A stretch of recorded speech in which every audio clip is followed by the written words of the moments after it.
사랑하는 설교 성도님들 반갑습니다. 오늘은 4월 9일 금요일입니다. 오늘도 하나님의 말씀과 동행하는 귀한 하루가 되기를 간절히 소망합니다. 기도하겠습니다. 하나님 아버지 감사합니다. 부족하고 연약한 저희들을 불러주시고 오늘도 깨어서 하나님의 말씀을 묵상케 하여 주신 것 너무나도 감사를 드립니다. 우리가 하나님 말씀 앞에 매일과 같이 서게 하여 주시고 그 말씀을 우리가 마음으로 받아 우리의 삶 가운데 드러내며 그리스도인답게 삶을 살아가며 하나님 앞에 영광 올려드리는 우리 모두가 되게 하여 주시옵소서. 감사를 드립니다. 예수님의 이름으로 기도드리옵나이다. 아멘.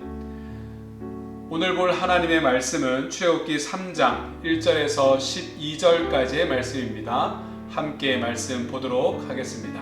모세가 그의 장인 미디안 제사장 이드로의 양떼를 치더니 그떼를 광야 서쪽으로 인도하여 하나님의 산 호렙에 이르매 여호와의 사자가 떨기나무 가운데로부터 나오는 불꽃 안에서 그에게 나타나시니라. 그가 보니 떨기나무에 불이 붙었으나 그 떨기나무가 사라지지 아니하는지라. 이에 모세가 이르되 내가 돌이켜 가서 이 큰 광경을 보리라. 떨기나무가 어찌하여 타지 아니하는고 하니 그때에 여호와께서 그가 보려고 돌이켜 오는 것을 보신지라. 하나님이 떨기나무 가운데서 그를 불러 이르시되 모세야 모세야 하시매 그가 이르되 내가 여기 있나이다. 하나님이 이르시되 이리로 가까이 오지 말라. 내가 선 곳은 거룩한 땅이니 내 발에서 신을 벗으라. 또 이르시되 나는 내 조상의 하나님이니 아브라함의 하나님, 이삭의 하나님, 야곱의 하나님이니라.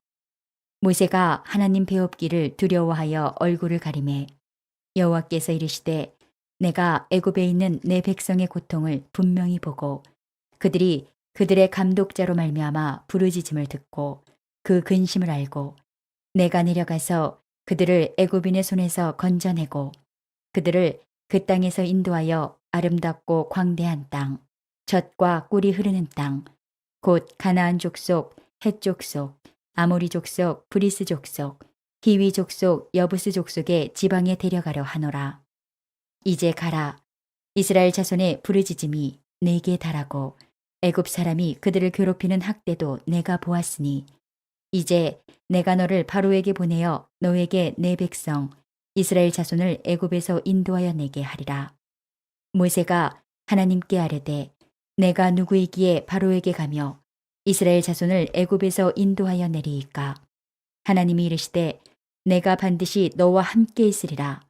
내가 그 백성을 애굽에서 인도하여 낸 후에 너희가 이 산에서 하나님을 섬기리니 이것이 내가 너를 보낸 증거니라.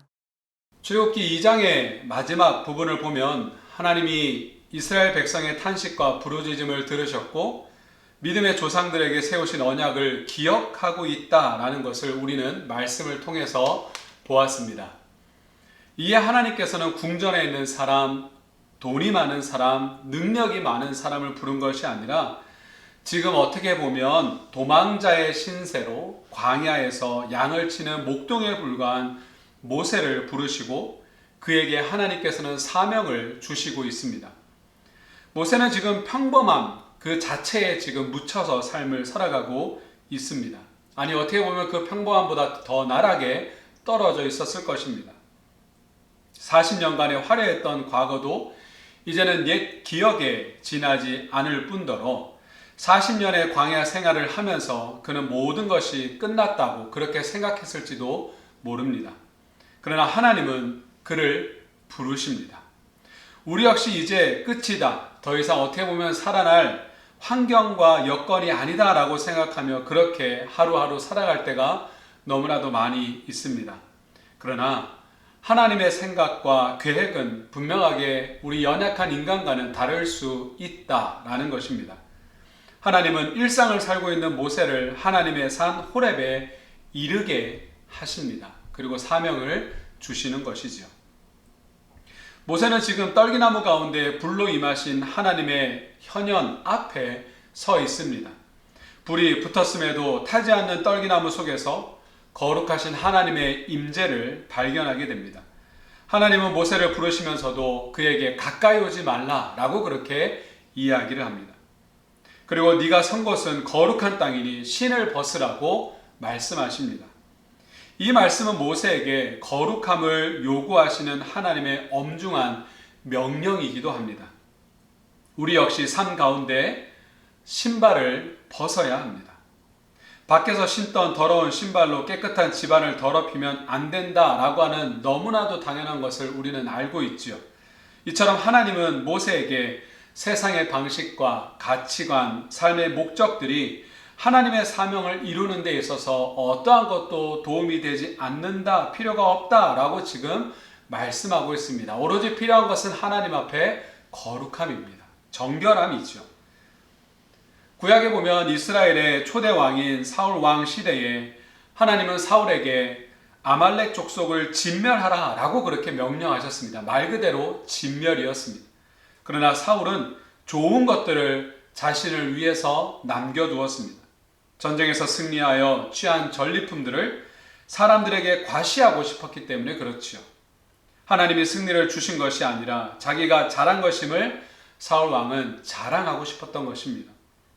하나님은 그런 사울을 더 이상 사용하실 수 없었습니다.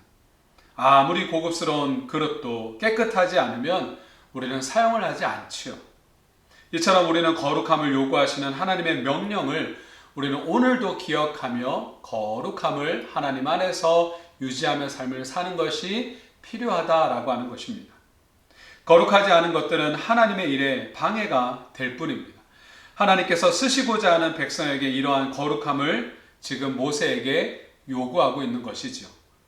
일이 중요한 것이 아니라 그 일 앞에, 사명 앞에, 하나님 앞에 제대로 서 있기를, 거룩함을 유지하기를 하나님께서는 원하신다라고 하는 것입니다. 하나님은 40년 왕궁에서 살고 그곳에서 도망쳐 나와서 40년을 광야에서 나그네처럼 살고 있는 모세를 불러서 전능하신 하나님의 품 안으로 들어오라고 그렇게 지금 하나님은 모세를 친근하게 부르고 있는 것입니다. 그러므로 우리는 힘들고 어려운 삶의 연속 속에서도 날마다 우리의 삶에 그리고 우리의 내면에 버리지 못한 죄와 세속적 욕심이 없는지를 우리는 오늘도 말씀 앞에서 우리를 세우며 나아갈 때 하나님께서는 우리의 이름을 불러주시며 우리를 품에 품어주실 것이라 믿습니다.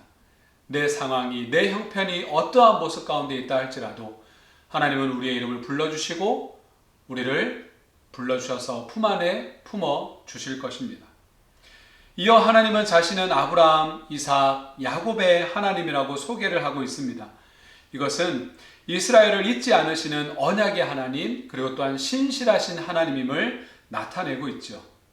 이스라엘 민족이 잘나서 구원을 받은 것이 아니라 하나님의 주도적인 구원 사역이 있었기에 가능한 것이었습니다.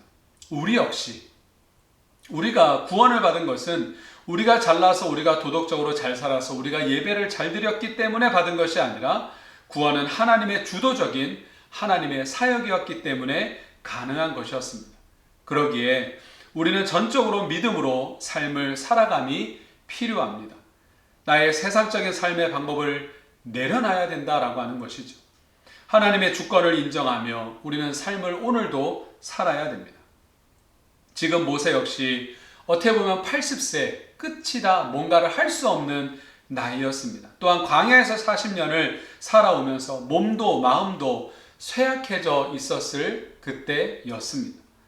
그런 모세에게 하나님은 뭐라고 명령하냐면 이제 가라 라고 그렇게 명령하고 있습니다. 근데 그곳이 모세가 도망쳐 나온, 그리고 지금 다시는 가고 싶지 않은 애굽 땅이었습니다. 모세는 알고 있습니다. 그것이 어떤 곳인지, 어떤 군사력을 갖고 있는지. 그래서 11절에 질문을 합니다. 내가 누구이기에 가고 내가 누구이기에 바로에게 가서 그 이스라엘 백성들을 구해옵니까? 라고 하는 것이죠. 즉 하나님 앞에 내 상태 좀, 내 꼴 좀 보세요 라고 하는 것입니다. 모세는 자기 수준과 상태로는 안 된다라고 하는 것을 이야기하고 있습니다. 그러나 이러한 질문 앞에 하나님께서는 어떻게 보면 동문서답하듯이 내가 반드시 너와 함께 할 것이다 라고 그렇게 강하게 이야기하고 있습니다. 저는 이것이 우리의 구원의, 우리의 믿음의 기초가 되어야 된다라고 생각합니다. 성도에게 중요한 것은 자신이 소유한 자격과 능력이 아닙니다. 하나님이 함께 하시는 것이죠. 예수 그리스도의 별명 우리가 다 알고 있듯이 임마누엘, 하나님이 우리와 함께 하신다라고 하는 것입니다. 내가 너희와 항상 함께 하겠다. 우리의 구원, 우리의 삶, 이 모든 것을 이루시는 하나님이 함께 하시면 우리는 담대히 이 땅 가운데 삶을 살아낼 수가 있는 것입니다. 그러므로 우리는 하나님이 말씀하시는 우리의 일상의 삶 가운데 항상 떨기나무 앞에 있다라고 하는 마음가짐으로 구원의 은혜에 우리는 감사하며 감격하며 실패한 내 삶을 바라보며 나락으로 떨어지는 삶이 아니라 나의 이름을 불러주시며 내가 너희와 항상 함께 하겠노라 약속해 주신 그 말씀을 붙들고 믿음을 가지고 삶을 살아가는 우리 모두가 되기를 간절히 소망합니다. 기도하겠습니다. 하나님 아버지 감사합니다. 연약한 우리들을 불러주시고 내가 너와 항상 함께 할 것이다 라고 약속 주신, 그리고 또한 우리에게 보내주신 예수 그리스도를 우리가 그 약속을 붙들고 예수 그리스도를 믿음으로 나아갑니다. 하나님, 우리와 항상 함께하여 주시고 우리가 그 하나님을 믿음으로 이 땅 가운데서 담대하게 삶을 살아내는 우리 모두가 되게 하여 주시옵소서. 감사를 드립니다. 예수님의 이름으로 축복하며 기도하옵나이다. 아멘. 계속해서 묵상하시고 또한 말씀을 의지하여 기도하고 귀한 하루 보내시는 저와 여러분들 되시기를 간절히 소망합니다.